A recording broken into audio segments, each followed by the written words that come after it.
So next problem tayo sa tinutukoy nating thermal stress. So basahin ko lang yung problem statement. At 20 degrees centigrade, there's a gap D 0.2 millimeters between the lower end of the bronze bar, which is ito, and then the rigid slab supported by the two steel bars. So meron daw tayong gap dito na equivalent to 0.2 millimeters. Now, neglecting the mass of the slab, ang requirement natin dito is for us to be able to determine the stress in each rod when the temperature of the assembly is increased to 100 degrees centigrade. So, from an initial temperature of 20 degrees centigrade, tataas yung temperature natin up to 100 degrees centigrade. So, first thing that we have to do in this case is kinakailangan ma-determine natin yung correct deformation diagram for this particular configuration. So, ayan. So, in this case, ito yung possible movement natin on the part of the steel and then on the part of the brush. So, tingnan natin. So, tingnan natin to, no? So, mas mahaba yung thermal deformation ng bronze as compared to sa thermal deformation ng steel kasi basically, mas malambot yung bronze as compared to steel. So, another is ganito. Mas mataas yung tinutukoy nating coefficient of thermal expansion on the part of the bronze as compared to sa coefficient of thermal expansion on the part of the steel. So kung dito lang natin pagbabasihan yung thermal deformation on both the steel as well as on the part of the bronze, definitely mas mahaba yung thermal deformation on the part of the bronze as compared to sa thermal deformation on the part of the steel. So ngayon, kung titingnan natin, next step natin, nung tinanggal natin initially yung slab is binalik na natin yung slab natin. So, as indicated by the letters A, B, C, and then D, meron tayo dito apat na possible location o placing na tinutukoy nating slab. So, pipili na lang tayo dito kung nasaan ba yung tamang slab position natin para masatisfy lang natin yung corresponding statement natin dito. So, unahin natin yung scenario at A. So, scenario at A, ito siya. So, titignan natin, ito ngayon yung slab position natin. So in this case, ang slab position natin nasa pinakailalim lamang ng tinutukoy nating steel bar. Tapos, basically, kinakailangan mag-contract yung tinutukoy nating bronze bar para may salpak lang natin o para malagay lang natin sa position na to yung tinutukoy nating slab, no? So in this case, lumalabas na on the part of the bronze, as indicated by this section, meron tayong contraction na nag-take place. So, basta't meron tayong contraction, there is force, there is stress. However, on the part of the steel, kung papasin natin, lumalabas na wala tayong deformation on the part of the steel. So, since there is zero deformation, there is zero force, there is zero stress. So, ibig sabihin, kung titignan natin yung problem statement, hanapin daw kasi natin yung corresponding stress dito sa bronze saka dito sa may part ng steel. So since wala naman sinasabi na meron tayong zero stress on either that of the bronze saka dito sa part ng steel, in-anticipate natin na meron stress on the part of the bronze as well as on the part of the steel. So sabihin, yung scenario at A natin, most likely hindi possible kasi there is zero stress on the part of the bronze. So sabihin, hindi possible na gamitin natin yung scenario at A. So after scenario at A, ang gagawin natin dito is yung scenario at B. So papasin natin sa scenario at B, binaba lang natin ang bahagya yung position ng pinaka-slab natin. So in this case, magkakaroon tayo ng opening dito on the part of this steel. So yung opening na to, ibig sabihin, it is an indication na meron tayong elongation that took place. So meron tayong deformation on the part of the steel via contraction. Tapos dito naman, para mapunta dito sa position na to, itong tinutukoy natin sa slab, kinakailangan magkaroon ng contraction on the part of the bronze. So itong section na to specifically is meron tayong deformation on the part of the bronze.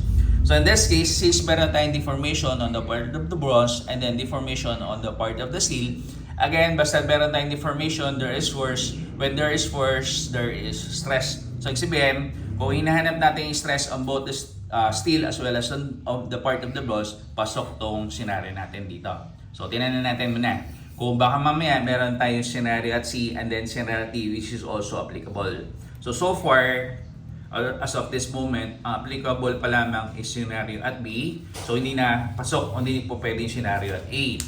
So scenario at C naman, ito, ang gagawin natin dito is bababa pa natin further yung tinutukoy nating slab.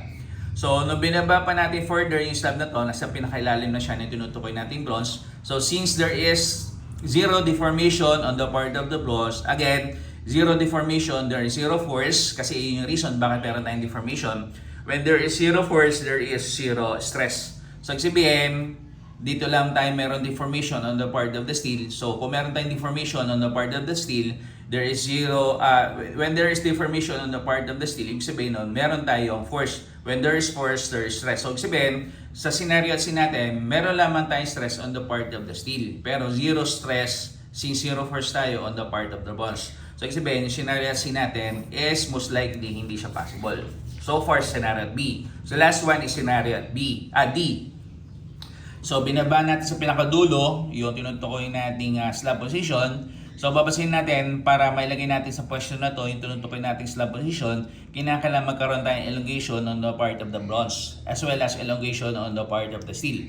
Now, once again, since meron tayong deformation on the part of the bronze and then deformation on the part of the steel, both of which are tinutukoy nating elongation, when there is deformation, there is force. When there is force, there is stress.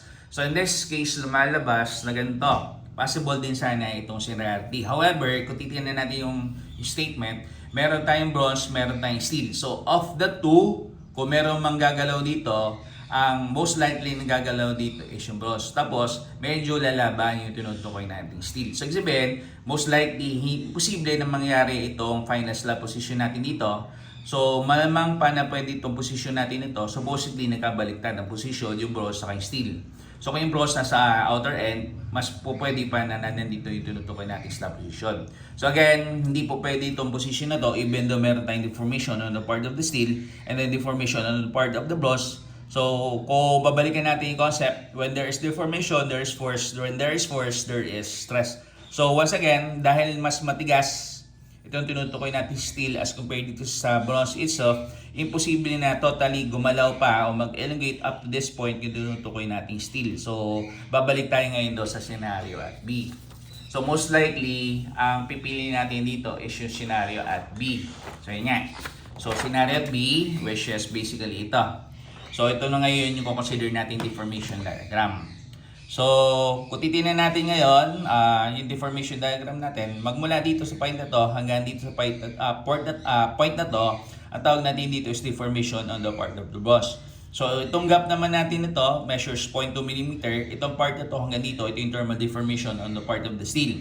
And then, itong point na to hanggang dito, ito naman yung deformation on the part of the steel via elongation. And then, last one, itong part of portion na to, ito naman yung deformation on the part of the bronze via compression. So, ang gagawin natin dito is, tinan natin kung ano yung mabubuo natin equation. So, referring to the deformation diagram, lagay ko lang dito.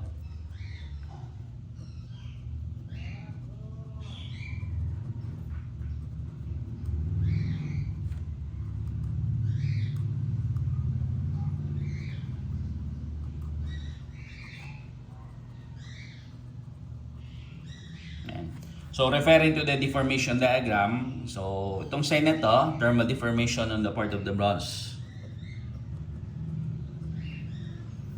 So, yung bubuo sa space na to, initially is meron tayo 0.2 mm. Then, to be followed by thermal deformation on the part of the steel. Then, another one is deformation on the part of the steel. The last one is yung deformation on the part of the bronze. So, para ma-solve natin yung problem statement, kinakailangan ma-simplify natin properly yung equation na na-generate natin dito. So, pag samasamahin natin yung partial portion na magkamukha dito, so, 1, 2, saka 3. Ito pag samasamahin natin. So, lagay natin dito, thermal deformation on the part of the bronze. Less 0.2 millimeters, less thermal deformation on the part of the steel is equivalent to deformation on the part of the steel plus yung deformation on the part of the bronze. Ayan. So, lagay lang natin yung formula natin dito. So, tingnan natin. So, kuhanin muna natin yung respectively yung thermal deformation ng bronze and then thermal deformation ng pinaka-steel itself. So, lagay lang natin thermal deformation on the part of the bronze is equivalent to length ng bronze. Then, yung coefficient of thermal expansion o alpha ng bronze. And then, change in temperature. So, list down na natin yung mga values. So, base sa problem statement natin, yung pinaka-length niya measures 800 millimeters. So, length ng bronze natin. So, length ng bronze natin, suotin natin, no? So, ang pinaka-length ng steel bar natin measures 800 millimeters. So, para makuha natin yung length ng bronze bar natin, less natin yung 0.2. So, sabihin, you have 799.8 millimeters. So, 799.8 millimeters. And then, yung alpha ng bronze, ang alpha ng bronze natin is you have 18.9. 18.9 times 10 raised to negative 6 meter all over meter degree centigrade. And then yung change in temperature, maximum minus minimum o final minus initial. Final temperature is 100, initial natin is 20 degrees centigrade. So you have here 100 minus 20, so units of the degree centigrade. So meter all over meter, degree centigrade. Final unit natin dito is expressed in terms of the millimeter. Ayan. So, gagawin natin ngayon dito is tatabulate natin yung value niya. So, 799.8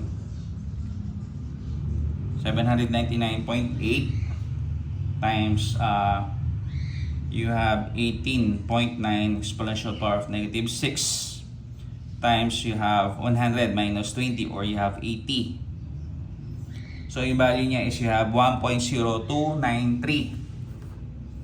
So, thermal deformation on the part of the bronze is equivalent to 1.2093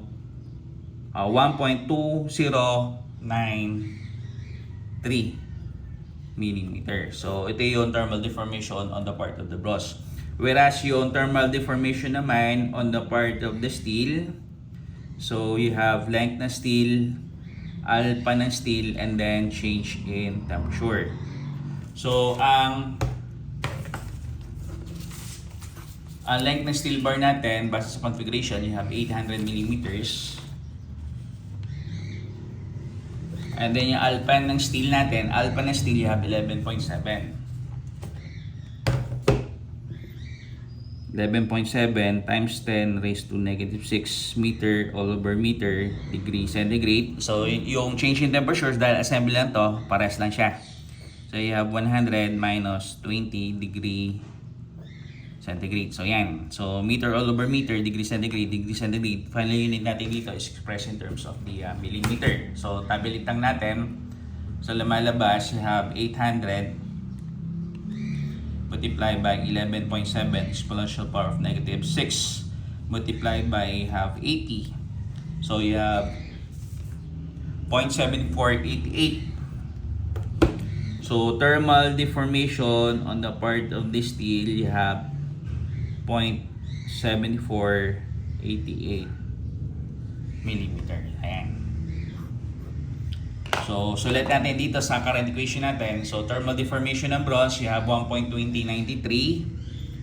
So, 1.2093 millimeter. And then, less 0.2 millimeters.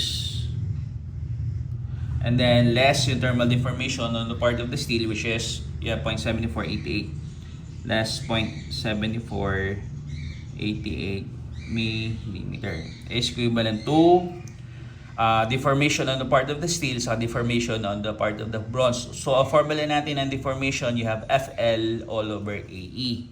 As in, F ng steel, length ng steel, area ng steel, modulus of elasticity ng steel. Plus, you have force ng bronze, length ng bronze all over area ng bronze, and then modulus of elasticity ng bronze once again. So, ayan.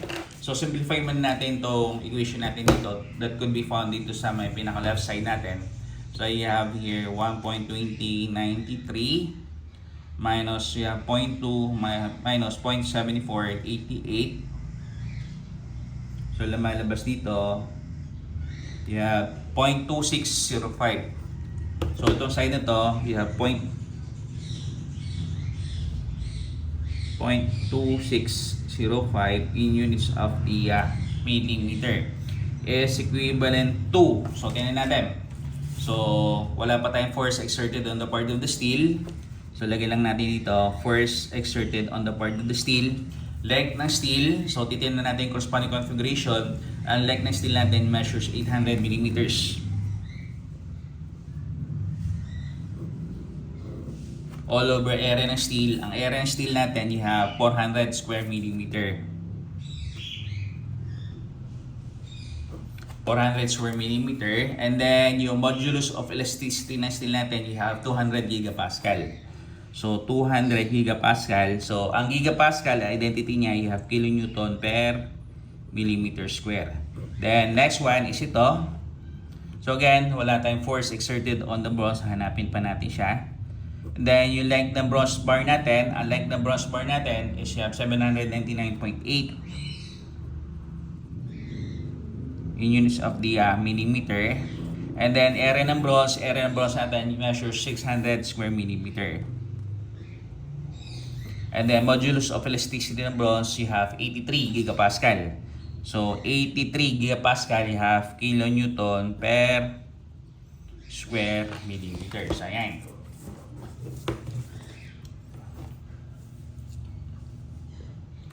So, mangyayari ngayon dito is ganito. So, tingnan natin.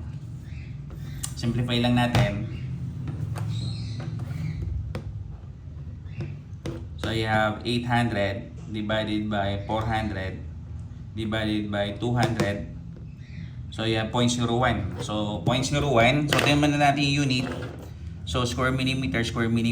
Final unit natin dito is you have millimeter all over kilonewton. So, 0.01. So, sulit ko lang, 0.2605 millimeter is equivalent to, so side na to, measures 0.01. So, 0.01 units of the millimeter all over kilonewton. Tapos you have FST. Yan. Plus, itong part na to, so you have 799.8 divided by 600 divided by 83. So you have here 0.01606 plus 0.01606 in units of the paras lang din siya. So square millimeter, final unit millimeter all over kilonewton. So you have here millimeter all over kilonewton. Tapos you have FBR. Ayan. So, kung i-assess natin yung current equation natin so far, unknown nyo itong FST, unknown yung FBR. So, in this case, 1 naman na natin siya, label natin siya as equation number 1. So, susunod natin step dito is for us to be able to find o determine yung values ng FST as well as yung FBR. Itunutukoy natin forces exerted on the part of the steel and then force exerted on the part of the bronze. So, ang gagawin natin dito is gagamitin natin yung tinutukoy natin free body diagram. So, lagyan lang natin dito, free body diagram. Gawa tayo.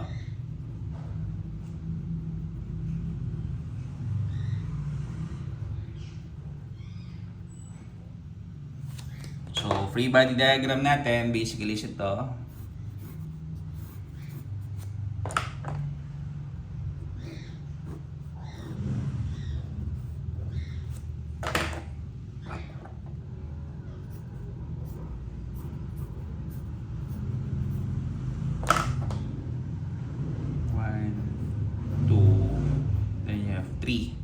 Then, sabi sa problem statement,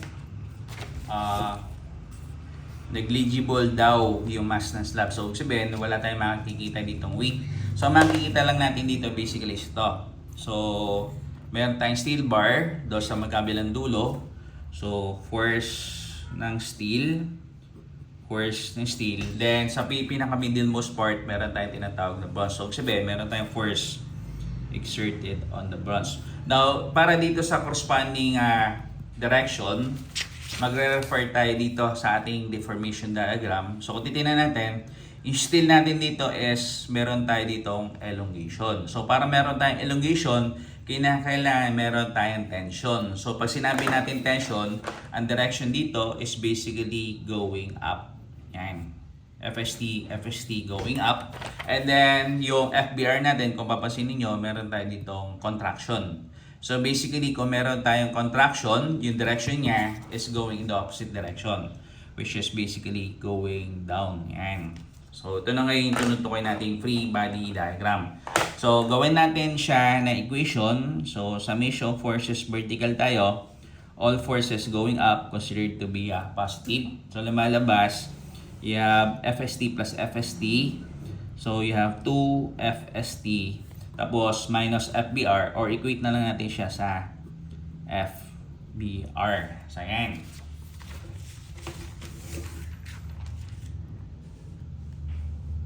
So in this case, ito na ngayon yung maging equation number 2 natin. So next step natin is co-combine natin yung equations number 2, which is ito, and then yung equation number 1, which is basically ito. So lagyan natin, combine 2 and 1.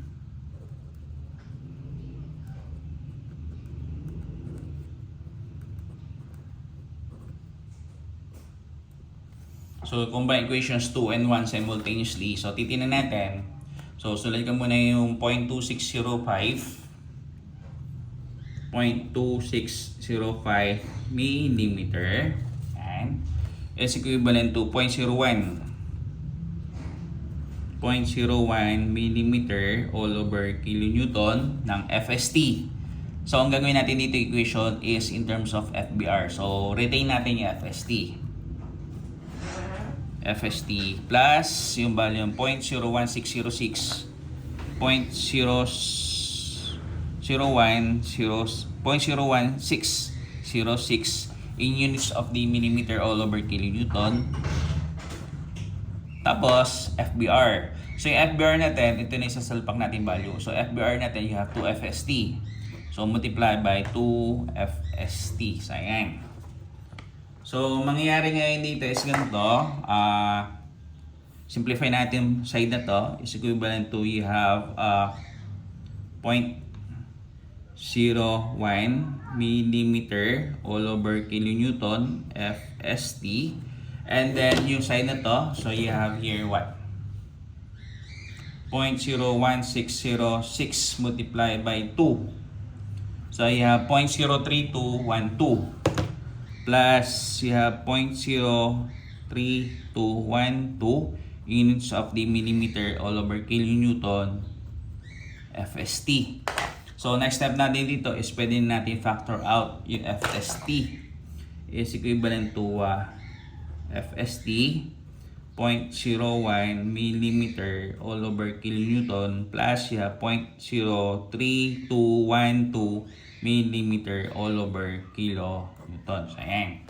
Is equivalent to 0.2605 millimeters. Ayan.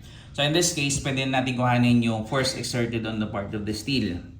So, FST therefore is equivalent to, you have 0.2605 millimeter all over 0.01 plus you have 0.03212. Labas natin unit in terms of the millimeter all over kilonewton. So in this case, magkakancel out yung millimeter. Then eventually, ang unit natin dito initially is you have 1 all over kilonewton, or basically ang unit natin dito is in terms of the kilonewton. So ayan. So tabulate natin yung value equation natin dito. So lumalabas you have 0.2605 divided by 0.01 plus 0.03212. So eventually, ang lalabas dito is yung FST natin, you have 6.1847. So yung force exerted on the part of the steel is you have 6.1847 kilonewton. So ayan. Then, kung titignan natin, may tayong equation na yung value doon ng FST is you have 2 FST is equivalent to FBR. So with 2 FST is equivalent to FBR, lumalabas ngayon, you have here what? 2 multiplied by 6.1847 kilonewton is equivalent to FBR. So FBR in this case, you have here what? Times 2. So eventually you have 12.3694. 12.3694 kilonewton. So meron na tayo ngayon ditong forces exerted on the part of the steel and then forces exerted on the part of the bronze. So basically, pwede na natin kuhanin yung stress dito. So therefore, yung stress natin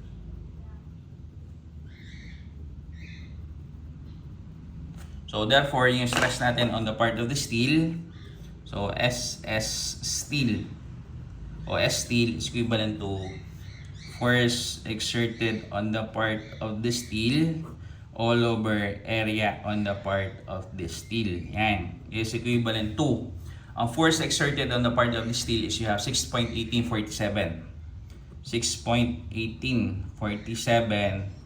kilonewton. Tapos area ng steel natin, ang area ng steel natin is actually ito. So area ng steel is you have 400 square millimeter. Ayan. So kung titingnan natin yung current equation natin, ang unit niya is kilonewton per square millimeter or identity niya is gigapascal. So ang gawin natin dito is, gawin natin siya in terms of megapascal. In that for every 1 kilonewton, you have 1,000 newton. So kilonewton. So newton over square millimeter, ang final unit natin dito is megapascal. So tabulate lang natin. So lumalabas, you have 6.1847 multiplied by 1,000 divided by 400. So yung stress on the part of the steel is equivalent to 15.4618. So stress on the part of the steel is equivalent to 15.4618 megapascal. Yan. Then another one is yung stress on the part of the bronze. So stress on the part of the bronze is equivalent to force exerted on the part of the bronze and then yung area on the part of the bronze. So force exerted on the bronze is you have 12.3694, or expressed in terms of the number of newton, you have 12,369 newton. Base dito, no? All over area ng bronze. Ang area ng bronze natin, base sa given condition, you have 600 square millimeter. So 600 square millimeter. So ayan. So kung titingnan natin ngayon, ang unit niya is newton per square millimeter, or identity niya is you have megapascal. So tabulate lang natin. So 12,369.4.